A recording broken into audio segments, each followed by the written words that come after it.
अस्सलाम वालेकुम दोस्तों, मेरा नाम है अली शाहिद और आप देख रहे हैं इन्फो हाउस। नजरीने ग्रामी, ज़ोंबी एक ऐसा खतरनाक और चवल करैक्टर है जिसे हम मूवीज में देखते चले आ रहे हैं और नॉवेल्स में पढ़ते रहते हैं। एक ऐसा करैक्टर जो कब्र से निकलने वाली एक लाश होता है और एक ऐसी लाश जिसके जिस्म से खून निकल रहा होता है और मुंह में गोश्त होता है। और ये करैक्टर इंसानों को खाने की कोशिश में लगा रहता है और जिस इंसान को ये ज़ोंबी अपने दांतों से काट ले वो इंसान भी ज़ोंबी बन जाता है। दोस्तों, जाहिर सी बात है कि ज़ोंबी एक फर्जी करैक्टर है और ये लाश ना तो कब्र से निकलकर ऐसे जिंदा होती है और ना ही हकीकत में किसी पे हमला करती है। लेकिन प्यारे दोस्तों, ये ज़ोंबी की कहानी कैसे मशहूर हुई और ये इस दुनिया में किस तरह फैल गई, ये जानकर आप हैरान रह जाएंगे। दोस्तों, ज़ोंबी की कहानी हेटी से शुरू होती है। ये हेटी कैरेबियन आइलैंड्स में मौजूद एक छोटा सा मुल्क है। ये कहानी 17वीं सदी में शुरू होती है जब इस जगह पे फ्रांस की हुकूमत थी।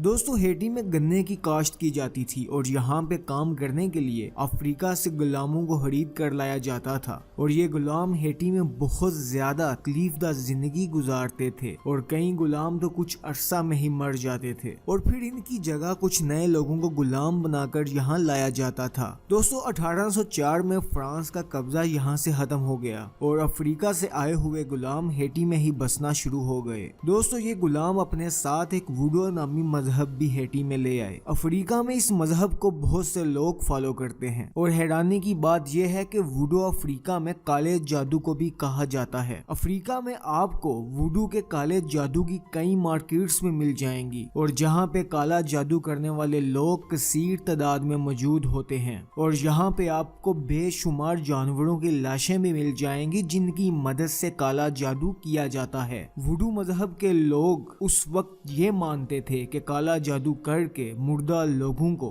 जिंदा करके कब्र से बाहर निकाला जा सकता है। लेकिन दोस्तों, जाहिर सी बात है कि ये लोग ऐसा नहीं कर सकते थे क्योंकि ये सिर्फ एक झूठ था और ऐसा करना नामुमकिन है। दरअसल इस वुडू मजहब के मानने वाले लोग हड्डियों, जड़ी बूटियों और खास किस्म की दवाइयों से एक ऐसा मशरूब तैयार करते थे जिसको सुखाकर वो उसे एक पाउडर बनाते थे और जिसकी मदद से इंसान पैरालाइज हो जाता था या फिर वक्ती तौर पर कोमा में चला जाता था। आप कह सकते हैं कि इंसान एक जिंदा लाश बन जाता था। वुडू जादू करने वाले लोग इस पाउडर को तैयार करने में माहिर होते थे। इस पाउडर को टेट्रोडोटॉक्सिन कहते हैं। नाज़रीने ग्रामी, हेटी में उस जमाने में वुडू मजहब और काला जादू बहुत ज्यादा फैल चुका था। जादूगर इसी पाउडर की मदद से लोगों को पहले वक्ती तौर पर कोमा में भेज देते थे और उस वक्त की मेडिकल साइंस ने इतनी तरक्की नहीं की थी और इन लोगों को मरा हुआ समझकर दफना दिया जाता था और इसके बाद ये जादूगर इन लोगों को कब्र से निकाल लिया करते थे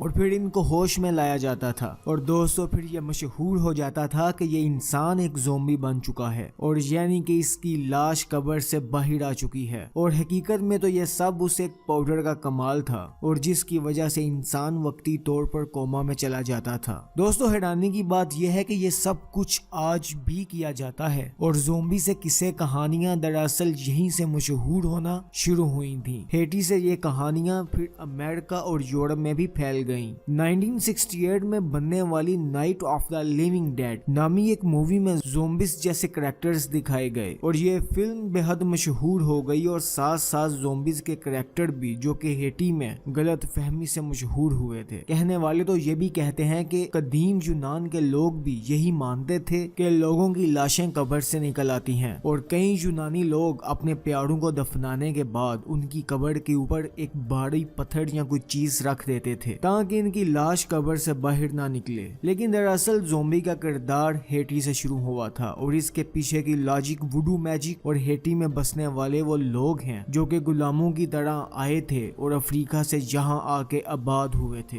और हकीकत में जाहिर सी बात है कि ज़ोंबीज मौजूद नहीं होते, लेकिन इनकी ये कहानी काफी दिलचस्प है। लेकिन अगर फिर भी दोस्तों आप लोग मानते हैं कि ज़ोंबीज होते हैं तो हमें कमेंट्स में बताइए और फिर हम आपके लिए एक ऐसी वीडियो भी बनाएंगे जिसमें हम आपको बताएंगे कि ज़ोंबीज के अटैक से आप कैसे बच सकते हैं। अगर आपने अभी तक हमारे चैनल को सब्सक्राइब नहीं किया तो इसको सब्सक्राइब कर लीजिए ताकि सबसे पहले इन्फॉर्मेटिव वीडियो आपको मिल सके। हमें दुआओं में याद रखिएगा। अल्लाह निगहबान।